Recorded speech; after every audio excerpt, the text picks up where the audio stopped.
Write a funny cold open to a sports show about the San Francisco 49ers. Host 1. Breaking news out of Santa Clara. Scientists confirmed that the 49ers officially run out of wide receivers to injure. Kyle Shanahan just asked the water boy if he can run a slant route. Host 2, mock serious. And in related news, Christian McCaffrey has started taking reps at kicker, backup wide receiver, and apparently he just bought a defensive playbook just in case. Host 1, meanwhile, George Kittle's beard has been named an honorary team captain. It gave a fiery halftime speech last week and pancaked a linebacker.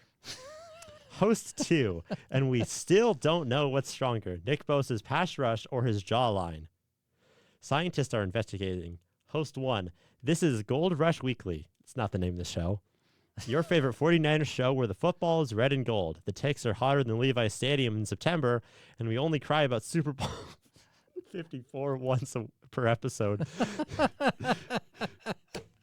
Today, Brock Purdy, future Hall of Fame or AI-generated quarterback, plus why every Niners fan has trust issues. And yes, we'll talk about the kicker again. Host 1, let's get into it before we lose another wide receiver to a gust of wind. Okay. For the win!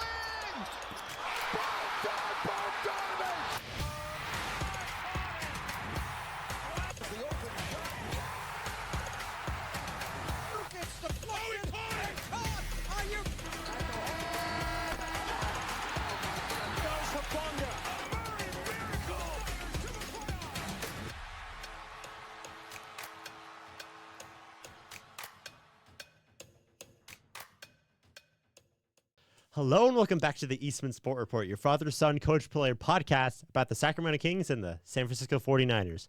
I am your host, Maxwell Eastman, joined once again by my co-host, Steven Eastman. Hello, Max. Welcome to Season 3 of the Eastman Sport Report. We had 10 episodes in Season 1, 17 episodes. Not including the travel episodes of being in Texas. Yes, we had one out front of the Gold One Center, actual podcast type of episode. Yes. And one inside Gold One Center. Yes. So we had like 21 actually. That's true. Yeah. And so in some ways you can count this. I'm counting it as episode 28 if you were adding them all together, or Season 3, episode 1. Either way, we're glad to be back. Either way, I'm going to keep the number counter going because it looks like we're more committed to this, which we are. So we're up to, either way we want to count it, but it has been 2 months off. Yes. We didn't really tell our listeners about that. Sorry about that. We were just kind of like life happened, and there wasn't a whole lot of happening. I'm sorry, you're not a sports radio talk show. We don't have to fill time in a 24/7 news cycle. Sorry, we didn't talk about, what was it? Oh, so bathrooms and rating bathrooms of sports arenas, or mascots, the Mascot Hall of Fame, yes. Or hairstyles of football players. I'm sorry. No, I'm sorry. If you want to hear our opinion about that, I'm sorry. This is not the place. Yeah, just DM us on Instagram, and Max will fill in all the details on that. Those were actually topics that we actually were driving one day in the car, listening, and we flipped through 3 different radio stations from the 2 in Sacramento and the 1 in the Bay Area. That was the 3 topics that they were talking about. So yeah, you missed all of that lovely commentary from us. So we're back here to talk about the Niners today. We were planning on doing 2 podcasts today. One on the Niners, and then we'll do a second one on the Kings. The one for the Kings should be linked at the end of this video, or it's also going to be in the description. So if you want to skip this and go to the other one, it's down there. Yes. Anyway, thanks here for everybody for listening. Don't forget to like and subscribe. And we're back for Season 3 here. At least our schedule is to record during the NFL season here. Record every Tuesday night, put it out on Wednesdays for your listening pleasure. And we appreciate every one of you that are listening. And so with that, we'll be able to get the end of the NFL week and then going into the next NFL week. And then whatever Kings news are coming in there. So we're here scheduled this one after the first Niners. First Niners preseason game. I'm looking at the jersey. I should be looking at you right at the jersey right there. Niners preseason game number 1, where they lost to the Denver Broncos 30-9. Now, when the They were up 9-0 at one point. Yes. And then our third and fourth string quarterbacks came in. Who had a combined QB rating of, I'm going to say 38. I'm not including the decimals on that. That would be like 31. That's adding the two together. Yes. If you were to average them, it'd be like 19. It would be 19, yes. Yes. So averaged, QBR rating of Carter Bradley and Tanner Mordecai, 19. That Not is great. That's probably why Tanner Mordecai got cut 2 days after the game. So he's will he come back again? I have no idea because they cut him once and brought in Carter Bradley, and then they brought him in for the game, and then they've cut him again. So the one thing I'm very confident is number 1 and number 2 QBs is Brock Purdy and Mac Jones. And I'm also very confident that they're probably, when they do the initial 53-man roster, they're only keeping 2 QBs. Yes. I'm very confident in that, which is different than what they've had in the past. Because I don't think, if Carter Bradley they picked up off the street about a little over a week ago, and Tanner Mordecai's been cut and come back and cut again, and no one's picked him up, yeah, no biggie. Now, they do technically have Curtis Rourke, who's a rookie quarterback who was a 7th-round draft pick, and he has an injured ACL, so he's probably not coming back. The earliest would be week 6. Well, he has to be out week 4. But Kyle Shanahan said all of the ACL players, which is Malik Mustafa, Brandon Ayuk, and Curtis Rourke, I'm not sure if there's another one out there, they're all coming, he said, roughly around week 6. And the reason why week 6 is they have to be out week 4. Week 5, if they come back for week 5, that's a Thursday night game, I think, against the Rams. So you don't bring them back on a short week to get a full week of practice in. Yeah. Unless when they normally come back off a pup, they can open their practice window. Maybe they open it before then. They have some practice time, but we'll see how they're doing. So Curtis Rourke could be their long-term third string QB instead of Carter Bradley or Tanner Mordecai. But they also can put them on the practice squad and have your third string QB actually suited up for games from the practice squad. Yes. So that's your quarterback. I know everybody was dying to know their quarterback take at the Niners. Just as much as they're dying to know who the wide receivers are on the Niners and who's healthy. Looking at the wide receiver chart, I think our number 1 wide receiver right now is Ricky Pearsall because we have Brandon Ayuk is injured. He's on PUP. He's on the PUP list. Juwan Jennings is questionable, and they said that there's we don't know when he's coming back. So this is either a couple days. This is either a couple of days, a couple weeks, could be a couple months. I hope not. Hope not. I'm praying not. Now the other thing is, and I've heard some other people about a week ago, earlier before the game last week. It's like he's out with a calf injury, which calves. Calf could be from a little to a lot. Yeah, because like Christian McCaffrey was out with the preseason last year with Achilles. Yes, and so like when you talk in the NBA terms, when you have a calf injury, you could hurt your Achilles. So it could be serious, or it could just be his calf is tight. But he's been out this long. Did hear that he was at least doing something on the practice field the past couple days. So he had not even been on the practice field for a couple weeks. But the other thing is he out because of contract stuff, or is it because of his calf? From what I heard is that he was on the playing field. He was out there practicing with the team, getting reps, even while they were doing contract rework, and then he got injured. Yeah, so I the only thing is when they asked and they pressed, the reporters were pressing Kyle Shanahan on this last week, and he says, is this contract related, or is this really his calf? Kyle Shanahan quote was you'd have to ask Juan. But then like the next 2 days or a couple days later, John Lynch is like, no, we actually have imaging. It really is his calf. So there is a debate whether it is. Either way, Brandon Ayuk, Juwan Jennings are probably you want them to be your top 2 wide receivers along with Ricky Pearsall. As of right now, Ricky Pearsall is the one healthy. Okay, and then we have Jacob Cowing, who is started to practice with the team again, but he's still questionable with injury. He was Jacob Cowing? Jacob Cowing, yes. Yeah, so he just came back today as we're recording this on Tuesday. His first, and he didn't do a full practice, so didn't do as many team stuff, but he was doing a few things, which is way better because he didn't know anything for a couple weeks. And then Jordan Watkins is also questionable right now. But well, no, he's out for a month with a high ankle sprain. ESPN is lying to me. Sorry. Yes, he probably is. And but then, so Jordan Watkins though played really good, and we'll get to what happened in the Broncos game. Oh, yes. But he had that 50-yard catch, Mhm. and said some really things. And also, I thought it was interesting where I'll just get into it now. So Jordan Watkins in the game, he started the game. Mhm. Him and Demarcus Robinson, which Demarcus Robinson is another one. He's actually healthy, Good for him. but he's probably suspended for the least 2 to 3 games. It's in the appeals process, according to Kyle Shanahan. Anyway, we don't know how long, but he's probably out for, people are guessing 3 weeks. Okay, back to Jordan Watkins. He did really good at the beginning of the game. Mhm. Probably had a couple of things, that we probably don't know about from, what he didn't run, but he had some good catches. There's also some things where he came back in the second half, like in the third and fourth period, and they ran specific plays for him. One was a jet sweep. Mhm. Now, it didn't get blocked very well, but they ran a jet sweep. They ran a couple other gadget plays type of things for Jordan Watkins. I guess they're trying to get him used to doing these, Deebo Samuel previous type of plays. Yeah. So they're trying those things out, which I thought was interesting. It looks like he came back in specifically for these specific plays back in the field. So those are your top 6 wide receivers, should be those guys. But the only one out there that's healthy that can play the first week is Ricky Pearsall.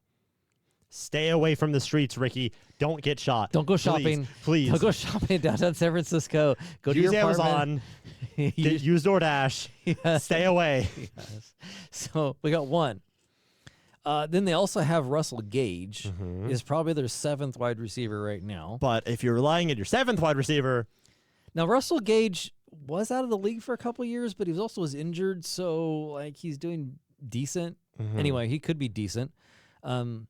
Robbie Chosen, they kind of sent off the street a week ago. Junior Bergen is a draft pick, but they drafted him specifically for punt returners, which he actually had a really good punt return in the game last week. I don't know if we'll get to it later, but Junior Bergen caught the first punt, did an awesome kind of just a jump back, let the guy run past, and then rode around for, I think it was 28-something yards. So, actual electricity, and did actually good. That jump, that's not something you can coach. That's just the feel, and that's the feel. That's the whole reason why you drafted Junior Bergen for a punt returner. It is for that. So, if you're relying on Junior Bergen as a wide receiver, you're probably in trouble. The only other wide receivers that I show off listed here is Tariq Owens, Terrell Owens' son. And then he's definitely not a Nepo baby. Isaiah a little. Hodgins is the other one. Hodgins, I know, and Owens, I think they both had passes thrown to them in the game. I don't remember if they actually caught anything. I'm looking here. Did you say Isaiah? Tariq Owens and Isaiah Hodgins. Did I say it wrong? You said Isaiah. But it definitely looks like Isaiah. Isaiah. Isn't it Isaiah? What did I say? You said Isaiah. Oh, sorry. Anyway, he had... Welcome to 8 o'clock, Steven. The closest you'll ever get to drunk Steven. He had 3 targets in the game and 1 catch. Tariq Owens had 1 target, 0 catches. Okay. So, not great not the best. out of those 2. Anyway, that's your wide receivers. We're hoping that they stay healthy. They did actually do... Speaking of wide receivers staying healthy, we signed Equanimous St. Brown, which is... I forget. Amon-Ra St. Brown's younger brother. Oh, okay. He's on IR. Yeah, they put him on IR. Oops. So they actually tried out 4 wide receivers today. One of them his last name is Camp. So he's a Camp body. You just stole that. Yes, I did. I stole that from Matt Barrows. I'll give him credit. I got that from Matt Barrows on Twitter. Go follow Matt Barrows on Twitter. Yes, he's a good to follow. He out has there. a lot more insight. And than then we Matt Mayoka responded to him as your attempt at a joke was the definition of campy humor, dad humor. I think on you're Twitter. Well, they're probably all dads at this point. Yeah, they're all old men. they're all about my age. So okay, good. The other guy's name is Frank Darby. I want your in-depth analysis of Frank Darby. Who? Okay, that's your in-depth analysis. Kwame, I hope I say his name. Frank Lassiter. Dar. Now Malik Turner, that name sounds right. familiar. I've actually heard of him before. The quarterback threw to him was Spencer Petras. Oh, he played in the UFL. Oh, Frank Darby did? Okay, good. Okay. For it looks like St. Louis Battlehawks. Okay, well, that's why we don't know. We only know Birmingham Stallions. We don't know Birmingham Stallions. Well, did you know that we did sign a Birmingham Stallion, N.A., a defensive lineman. I think it was Bradley N.A., and he actually played pretty decent. He is currently the 4th string right edge rusher. Yes. Behind Nick Bosa. Oh. as of 5 minutes ago, there was a beam test in Sacramento. We're not in our Kings broadcast Kings segment, but sorry, I'm checking Twitter, making sure nothing's breaking as we're talking. And then, yes, beams. Maybe you see it from the A's game. Anyway, okay, back to the Niners. Let's see here. Other interesting notes from the game. Mm-hmm. If you go according to PFF grades, Yes. did you hear who our two best, highest graded offensive players were? I'm going to assume it's not Mac Jones because he didn't have the greatest QBR after throwing that one interception and then getting subbed out. And it was definitely not any of our QBs. Any of the QBs. Okay. You want to guess? What position do you think they played that had the two offensive players that had the best PFF scores? Was in the it game? Corey Kiner? No. Oh, it was our offensive lineman, wasn't it? The rookie offensive linemen. I don't know these people. Connor Colby and Moss. Is it John Moss is his last name. I feel like I should know who is going to protect Brock Purdy, but and don't. Ben Barch actually got injured today, and Connor Colby replaced him with the ones instead of Nick Sakay. Mm-hmm. So that's interesting that Connor Colby moved in and got that. So. Both of them looked decent. Now, of course, they're probably playing with the second stringers offensive line. Neither one of them started the game. The starting offensive line was, I had it written here, Austin Pleasance, Nick Sakel, Matt Hennessy, Ben Barch, and Spencer Burford. So neither one of those two were part of the starting line that actually played decent. But anyway, so those were good.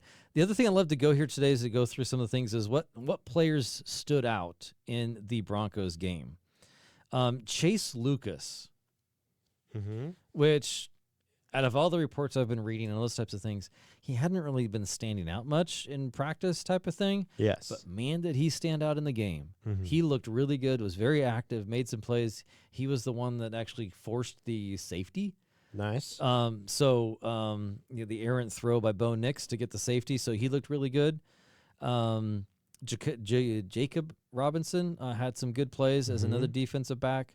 Ex-Stallion Ane, he had some good things. Now, I don't know if he's actually going to make the team or he might just make the practice squad, but looking good from that. Kalia Davis, okay, defensive lineman. Mm-hmm. He's in his third year. His first year he was injured. I think it was an ACL, if I remember correctly. Redshirted the whole year.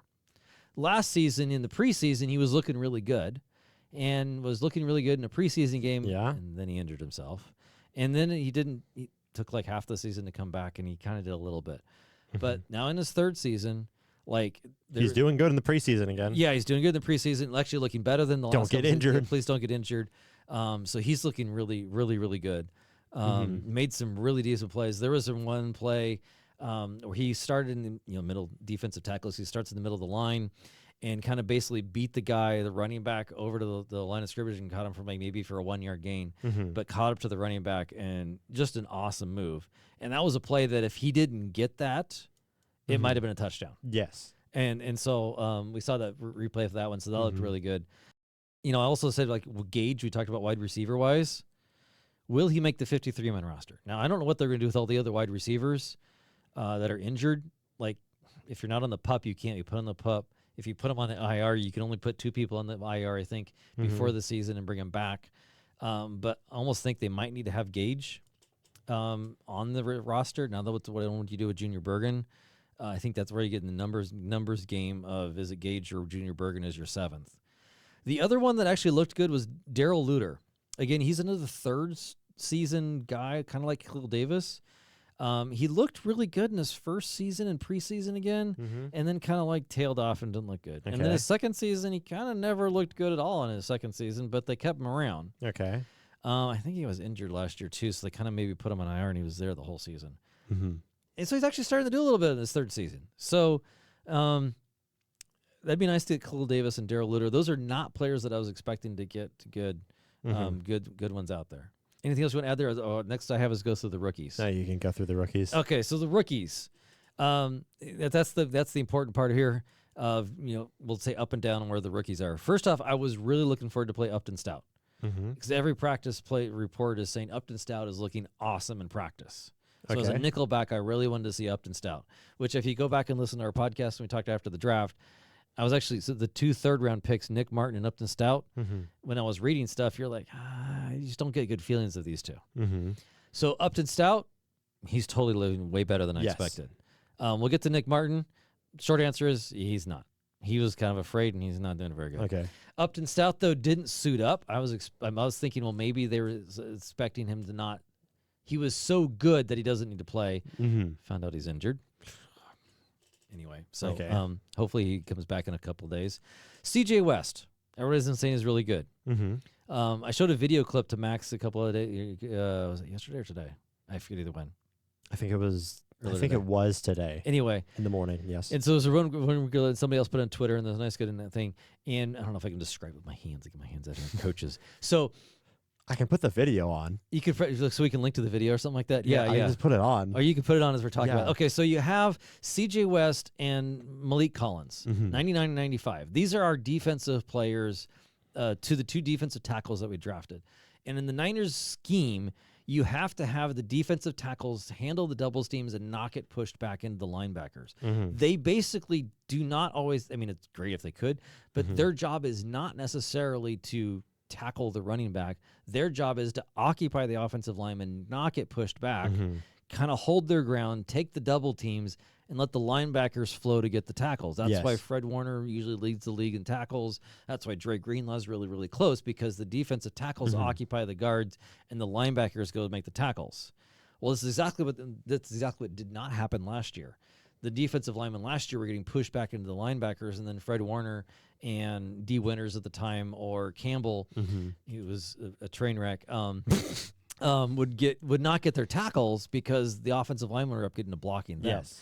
So CJ West and Malik Collins were both holding the blocks, Mhm. holding the double teams, both getting double teamed, and you can see the lanes open up where both linebackers, and of course this is the backup linebackers, Mhm. had lanes right to the running back, and then the running back got caught for like maybe 1 or 2 yard gain, which is the whole idea of what the Niners defensively want to do. So CJ West and Malik Collins, who has not started really good in practice, is doing much better. Okay. Starting to get better. And mainly that's also because he was sort of injured, or he was injured, and he didn't get to play any of the OTAs. So CJ West and Malik Collins, those are guys that you're like, you may not notice how good they are until you watch tape like that and see how they're occupying the tackles, because they Yes. may not always go out and make the play, but if they're occupying the tackles, they're doing exactly what they're supposed to do. Okay. We already talked about Watkins. Nick Martin. After the game, I heard some people say Nick Martin did play good, and some people said he didn't play good.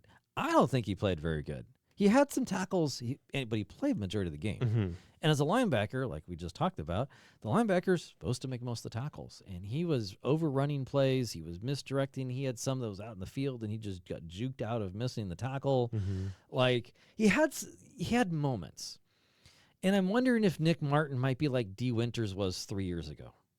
Like, Yes. it took D. Winters now in his 3rd season to finally he's got it. He's going to start. Yes. I'm very 99% confident he's the starter next to Fred Warner, and that's a really good duo. Mhm. Nick Martin, I hope he gets it faster than D. Winters, but after his first game, Mhm. he's got some stuff to go learn. Mhm. Okay. We didn't see Upton Stout. We did play. I talked about Junior Bergen. We did talk a little about Connor Colby getting really graded really good. Valdez, defensive tackle. Do you know his nickname?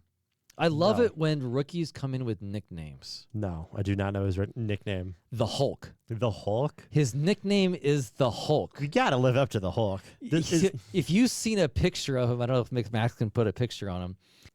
His arms. Sebastian Valdez. Yeah, yes. Sebastian Valdez. His arms are huge, like the Hulk. So he was getting good pressure. I was noticing him. So he's an undrafted rookie on the defensive line. I actually thinking he might make the 53-man roster is my first thing. Okay. The next one is Siegel, our safety. He had a start. He started on at safety next to Jason Pinnock, and he was doing pretty good. Had some nice hits. He was in the right position. He had some more good, and he had some plays that he probably wanted back. But that's what preseason's for rookies, and I'd say the arrow's going up for him. Corey Kiner, I've heard his the running back his ability to his balance after contact is next level, and you saw that. He had a couple jump cuts that just bam jump out of the way of the defenders and keeps going. So some of them, he also had some really nice blitz pickup, at least on one of them. And so, loving where Corey Kiner is. Will Corey Kiner, the undrafted, be better than Jordan James, the drafted? Never heard that before in the Niners with a running back. The undrafted be better than the running back that's drafted. Not once. No. Now, Jordan James has been injured, so he didn't play. So you're like, but one of your best abilities is being available. So that's all. That was a long list of going through our things. That's my recap of the game. I don't want to get into too much of the interceptions that we had. They're just bad. Yeah. The other thing I really love seeing, Robert Saleh and his unique blitzes. Like, we'll have to track that during the season. He was not being completely vanilla on defense. And he took what he had as the starters, which were mostly second string, and they were doing some nice blitzes, and they were threatening to blitz. So I love that's right. Yeah. Our defensive coordinator last year was much more vanilla on his things, not very creative. Robert Saleh's coming back and doing that. So, and I loved the idea of what I miss Robert Saleh so much. Yeah, he's awesome back. He's so good. When they had the practice 2 days before the game on Thursday last week against the Broncos, you heard that the Broncos first string beat up the Niners first string. At least at the beginning of both practices. The Niners offense came back and played better. And then into the game, the Niners starters didn't play, but the Broncos starters did. And our second string was up 9-0 over the Broncos starters. So I love the punchback. Love the start that we did to the game. Really good there. A few worry beads I had from the game. Okay. Backup tackle. Surprising. Backup tackle is a problem. Spence, it was the second or third string series of the game. Spence Burford got beat 3 plays in a row, and we went 3 and out. Just got beat like a drum. Now, Kyle Shanahan tried to justify what happened. One of them was he said something happened with the snap count got off, so he was watching the defender, and Burford didn't start fast enough because they snap count. Okay. The second one, they tried to I don't know if it was a tight end or running back was supposed to go and chip the defensive end, and he didn't do it. So Burford is expecting help, and he just went right by him. Either way, not great. Now the good news is in backup tackle, Dillard, who's been injured on PUP, was brought off of PUP. Nice. So our Good. supposedly maybe possible third tackle or swing tackle is starting to practice. Okay, there's my recap of our Broncos game. Niners play the Raiders. They have a practice this week against the Raiders on Thursday again in Las Vegas, and then they play the Raiders on my birthday. Your birthday. Or not, I don't think I'm good. Wait. He turns, my broadcast partner becomes an adult. He turns 18. I can say swear words now. No, you can't. No, I can't. No, you can't. I'm not going to. Yeah. I don't even want to. Yeah, why would you want to? Okay. Other Niners news. Let's go. I have a couple other fun topics. All the way back. Okay, so we talked about this one before the podcast, where the Athletic came out with their 2025 QB tiers. Basically, they went out and asked, I think it was 50 NFL coaches / executives. So a mixture of coaches, assistant coaches, executives. All of them were given anonymity so they can give comments openly and honestly. And they basically say, hey, where do you want to be from tier 1 to tier 5? They ranked 34 QBs. So the Colts and the Browns both got 2 quarterbacks because, who's starting for one of those 2 teams, and does it really matter? Anyway, they ranked them whether they're tier 1, which is, hey, you're the reason your team wins. Tier 2 is, hey, your team's you make a big difference in your team, but there might be 1 or 2 holes in your game. And then tier 3 is a little bit lower than that for, hey, you need a strong running game to be a good team. And then tier 4 is, and then tier 5 is bottom of the barrel. So that's the Browns, the Saints. Yeah, Kenny Pickett is tier 5. Tier 4, Why can't he pick it tier 5? He's not terrible. Spencer Rattler, Anthony Richardson, Joe Flacco, Daniel Jones, J.J. McCarthy, they're tier 4. Okay. Even so even Justin Field, those are tier 4. Tier 3, if you want to know tier 3, is Kyler Murray, Aaron Rodgers, Tua Tagovailoa, Trevor Lawrence, Geno Smith, Bo Nix, Sam Darnold, hey, ex-Niner, Drake May, Caleb Williams, Bryce Young, Kirk Cousins. That's tier 3. Last year, Brock Purdy was tier 2. Okay. This year, he's still tier 2. But last year, he was out of all the QBs, he was ranked 12th. This year, he's ranked 14th. I think that's a little low. Now, I totally agree with he is a tier 2 quarterback. Yes. I don't know if he can ever get to tier 1, maybe. But definitely, if you're saying that he's the reason your team wins, you're probably not having Patrick Mahomes and Josh Allen teams going 6 and 11 last year. So now that's the question. Why is Matthew Stafford listed as a tier 1? But that's anyway. I don't want to debate too much. But the top 4 in tier 1 are Patrick Mahomes, Joe Burrow, Josh Allen, Lamar Jackson. Those 4, inarguable. Yes. I totally 100% agree. Those are tier 1 quarterbacks. Matthew Stafford is the 5th. He's probably on the line there of being tier 1, tier 2, but they listed him as a tier 5. I forget what his actual grade was. Tier 2 quarterbacks, which Brock Purdy is 14th, is number 6 is Jaden Daniels. Number 7 is Justin Herbert. 8 is Jared Goff. Then you got C.J. Stroud and Jalen Hurts are tied for 9th. 11th is Baker Mayfield. 12th is Dak Prescott. 13th is Jordan Love. And then you got Brock Purdy. Right at the bottom of tier 2. Yeah, right at the bottom. He's like a 2.5. And so if you get to a 2.6 grade, you're in the tier 3. So he's tier 0.5. It's the lowest you can be to be in a tier 2. So I'm like, we were looking at this list earlier. Yes. And I'm like, so my first instinct, not about the Niners, is so Jalen Hurts, who just went and won the Super Bowl, and he had a big passing day. And he had a big passing day, and because they didn't rely on Saquon Barkley because everyone expected them to rely on Saquon Barkley, and they scored 40 points. Saquon Barkley didn't even have a touchdown that day. Yeah, so he's tied for 9th with C.J. He's Stroud. tied for 9th. I'm like, and the other thing that's sort of appalling to me is I get that he's a really, really good quarterback, but we just haven't seen enough of Jaden Daniels for me to instantly put him right below tier 1. Yeah, he's the best of tier 2 QBs. Now, I think that's a bunch of baloney, in my opinion. Yeah, see, I'd put Jalen Hurts like the top of tier 2. I don't think he's a tier 1 QB, but I think agree. he should be the top of tier 1. I think the main problem with people like Brock Purdy, people like Jalen Hurts, is that you have Christian McCaffrey, you have Saquon Barkley. So even if you're really good, your team doesn't need you to rely.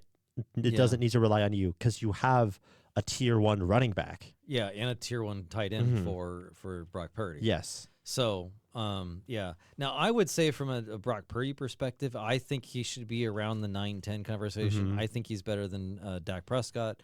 I think he's better than Baker Mayfield. Jordan Love, I think he is, based on his playoff record, better than Jordan Love. Now, you get to C.J. Stroud and Jared Goff and Justin Herbert. You're like, that's where it's like, I agree. They're all about in the same area right there with Brock Purdy. They all have their strengths. They all have probably at least one weakness in their game. Brock Purdy may not be the strongest arm, but man, can he diagnose a defense? Man, can he have a lot of touch on it? He can scramble when he needs to, type of thing. Yes, he can't run as good as, say, like a Josh Allen, but that's why he's not a tier 1 QB. But anyway, I think he should be a little higher on the list, but not disagreeing to his tier 2 ranking. Most of this ranking is actually, I actually agree with where most all these QBs are in the tiers. It just, I don't agree with where they are in the tiers. You agree that they're placed in the right tier? Yes. Except for Matthew Stafford's the only one. I think he should be down to a tier 2. The top of tier 2?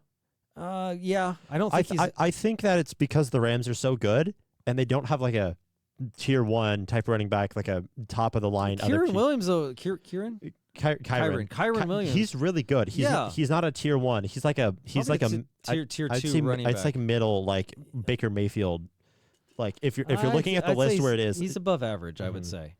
But they also had like Cooper Kupp and Puka Nacua. Like he had some really good wide receivers last year. So Matthew Stafford is really good. He's at the top of tier 2 in my opinion. But I don't think that he's tier 1. I don't think because he doesn't compare to Patrick Mahomes. He doesn't compare to Joe Burrow. He doesn't compare to Josh Allen. He does not compare to Lamar Jackson. Yeah, like Matthew Stafford.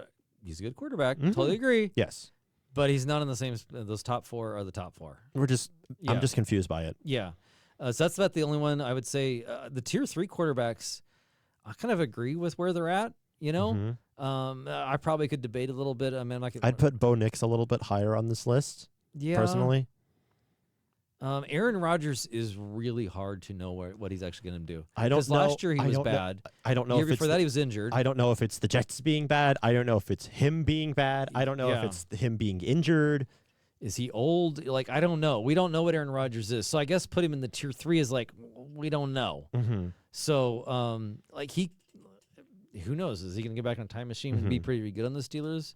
Their ceiling is 10-7 and their floor is 9-8. No, their floor is 8-9. No, they're gonna get above 500. Okay. Mike Tomlin will do a sacrifice if he needs to. Something. They're either gonna be 10-7 or 9-8. That's good for. I love the Steelers. Yes, that's what they are.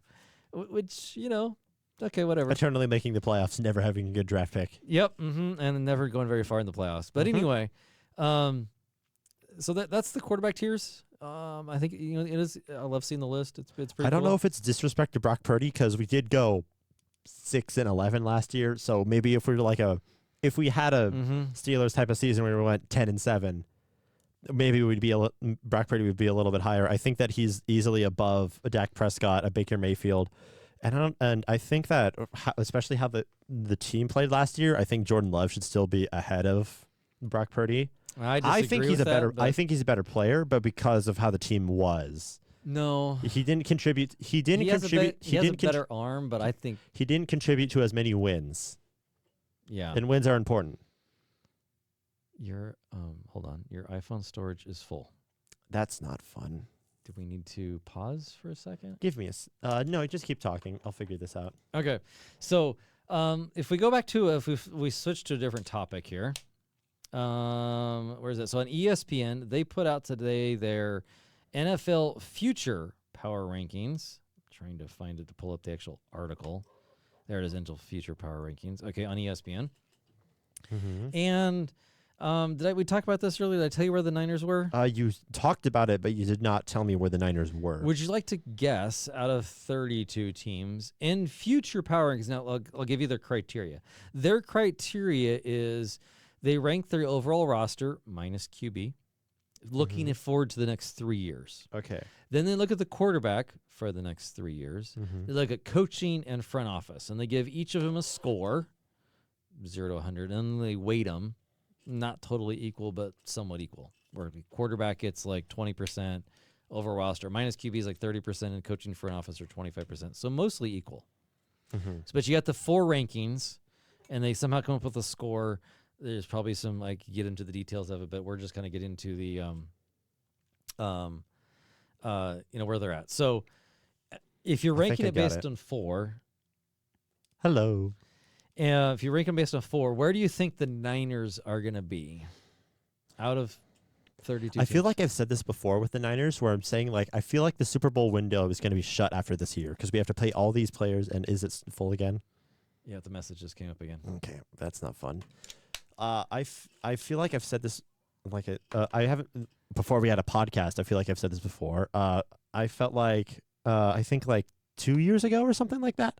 I feel like that was the Niners Super Bowl window, and if we don't win this year, I don't think we're going to win in the next year. And then we went to the Super Bowl next year. I went, well, maybe it's a little bit bigger. And now I still have high hopes for this team. We still have Fred Warner. We still have Nick Bosa. We still have you got about 8 or 9 A-list players. Yes, that they've paid a lot of money. You have Trent Williams as well. It's a bunch of really good players. Yes, there's some really good anchors to the team, and then they have a whole bunch of young players that they're counting on this year. So yes, but I'd say for me, I'd put them on an 11 because they're good, but I don't know how good they're going to be in 3 years. I think they're going to be good this year. It's hard to say today how good are all those the last 2-year rookie class? How Yes. is this going to age? Is it going to age well? Mm-hmm. So you're pretty close. They're ranked 9th overall. Their coaching staff is ranked 2nd in the league. Mm-hmm. We just talked about quarterback tiers, and Brock Purdy was, according to the their rating and their tiers, was 14th. Mm-hmm. In this, he's rated 13th consistently. Their overall roster, which is interesting, is 11th, which is kind of good. But their overall roster is ranked 11th because they have a lot of like you just went through. 8 or 9 A-list players that are really up there, top of the NFL type of thing. Their front office is only ranked 14th. I thought that'd be a little bit higher, their front office, but okay. Bold prediction. Their bold prediction for the Niners is the Niners will use their first-round pick next year on an offensive tackle. You're like, no way, Sherlock. That's like saying the sky is blue. Like, really? I could have told you that one. If you wound back about 10 minutes ago when I talked about who our backup tackles were, and we're counting on, is it Andre Dillard? Yeah. Anyway, I mean, I totally agree with it, so it's the right take. But it's anyway, not wrong. It's not wrong. It's just so the obvious. sky is blue. It's just like that's the obvious answer, which that's what they're going after. So I thought it was interesting. The Niners are ranked 9th overall, which I think is actually kind of fair. I still think Brock Purdy's could be rated a little higher, but we just kind of went through that, and you're like, okay, I think he's got to prove it a little bit. So not bad where they're at. They're the 10th team is the Washington Commanders. Okay. And the team above them, Houston Texans, is number 8, Houston Texans. So you're like, okay. I mean, what if they haven't won? Is it Eagles? I don't think they were built for 3 years. I think they're built for this year. No, Eagles. Their overall roster. They're not young. Their overall roster is ranked 1. QB is 8. Coaching is 10, and front office is 1. So they got number 1 ranking on 2 of the 4. Okay. And the number 2 not my is list. Baltimore Ravens, which they get number 2 on front office and roster, 3 on the quarterback, and 6 on coaching. So, yeah, that's pretty good. And the 3rd is Kansas City Chiefs. 4th is Buffalo Bills. Kansas City Chiefs get number 1 for coaching and quarterback. No way. Niners get number 2 in coaching. So Andy Reid and its coaching staff is number 1. Kyle Shanahan and Robert Saleh are number 2, which is actually kind of fair.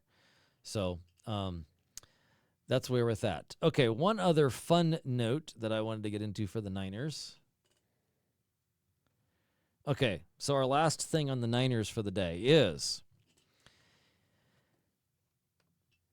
how much are the Niners spending, or what position group do the Niners spend the most money on? So, position groups like QB, running back, wide receiver, tight end, it's offensive not line, quarterback, defensive line, linebacker, DB. Because we spend a lot and on we're just Brock talking, Purdy. and just this year. So it's just this year's spending. What are we spending our 2025 cap money on?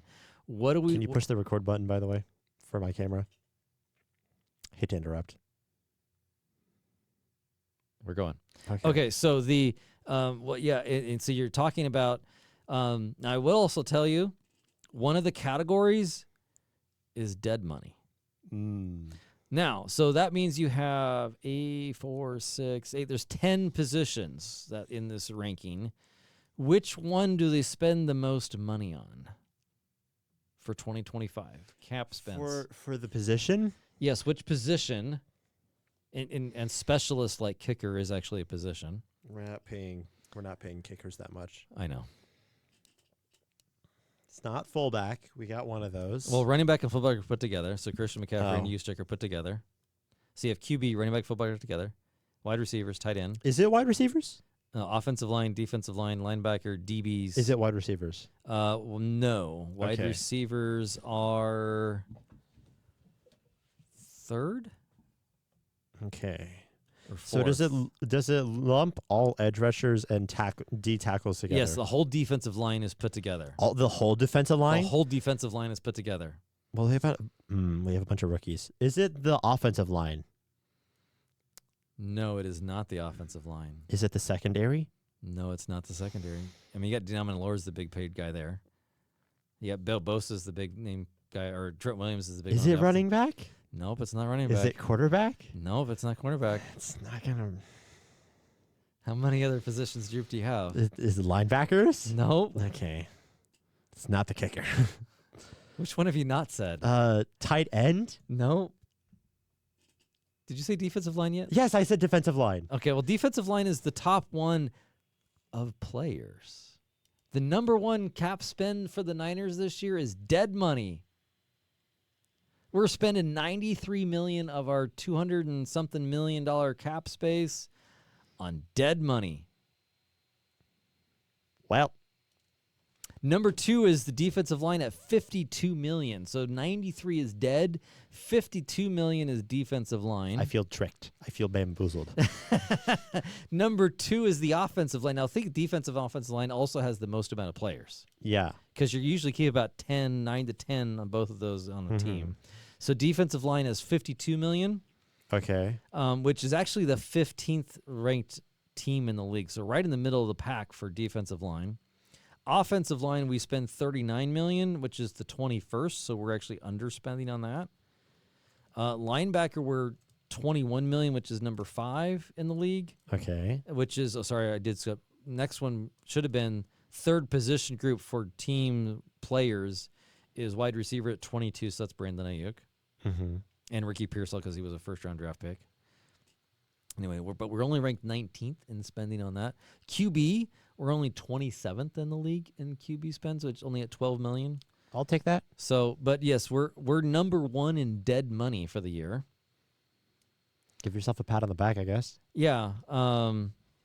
So we have, the funny thing is I think we have the most amount of cap space in the league, but we also have the most amount of money spent this year because we give bonuses that get counted over 5 years in the contract, but we pay them out in 2025. Contracts are funny. Yeah, so the Niners are totally. I don't know. I've watched a video about how like a 4-year contract is paid out over 7 years, and I went, "What is this?" Yeah. So anyway, there's your even though the Niners have the number 1 spot in both cash spend, but they also have the second largest reserve, second largest in salary space at more than $40 million in the league.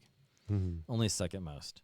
So they have only the second most at $40 million. So there's your little fun thing. There was an actually really nice interview from before training camp. Kyle Shanahan got interviewed by Tim Kawakami. Had some lot of interesting stuff on there. Mm-hmm. One of the things I thought that was interesting to point out here was when he talked about the offensive line. Okay. And he said, the offensive line, why didn't you guys sign an offensive line in free agency? Why didn't you draft one? And he says you also know that we actually have a decent offensive line. We spent money, invested really good on defense, on skill players. Mm-hmm. Could we do that with a really good offensive line? No, not at all. So they kind of determined that, we're not going to spend as much offensive line, and going back to where they're spending money. Offensive line, they're number 21 in spending money in offensive line. So, so they don't. Okay. But Jake Brendel, if you study all the centers in the league, Jake's Kyle Shanahan says he's a hell of a player. If anyone really studies Colton McKivitz, he's a really good right tackle. That really helps us. So, Kyle Shanahan's talking up his team. But anyway, and he also says they were looking at the draft offensive linemen, and they basically decided to fill off defensive spots first. So, anyway, that's your thing back on that. And I think that should wrap up this episode. Any other fun things? We'll have a few more before the season starts. So, what's the better bathroom that you've been to? Is it Levi Stadium or is it Golden One Center? Golden One Center. I would agree. I think I like Golden One Center more because there's smaller bathrooms. It's not just like a collection of 50 guys in one room taking a leak. That's your in-depth analysis on the Eastman Sport Report today. Thank you. And go watch the, I think it'll be over here, depending. I don't know where to point. I'm pointing. It's one of these two spots is going to be where the Kings episode is. Please go watch it. But before you do that, make sure to like and subscribe and comment what your favorite part of this episode was. I think mine was whatever ChatGPT wrote. For the cold open. Yes. Thanks, everybody, for listening. We'll see you next time. Bye.